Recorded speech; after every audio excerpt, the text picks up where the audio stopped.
uchun musofirdagi birodarlarimiz mehnatdan charchamaydi. Halol mehnat uchun chiqqan odamlar. O'lsa shahid bo'ladi shular. Nimaga? Alloh yo'lida halol rizq uchun chiqqan insonlar. Lekin bu musofir birodarimni charchasa degan narsa yolg'on xabar. Tushkunlikka tushirish. Tamom bo'lding endi tamom bo'lding, endi tamom bo'lding degan gaplar. Birortasiga quloq solmang. Musulmon yiqilganda yutayotgan bo'ladi.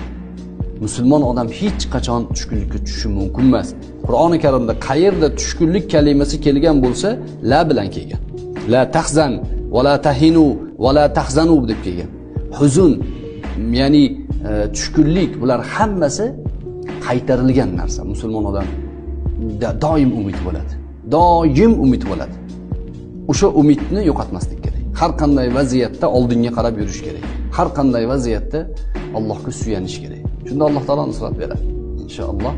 Keyin safardagilardan iltimasam bor, sizlar ham bizning haqqimizga duo qilinglar. Chunki bularning duosi ijobatligi to'g'risida ochiq hadislar bor. Ishonch bilan duo qilish kerak.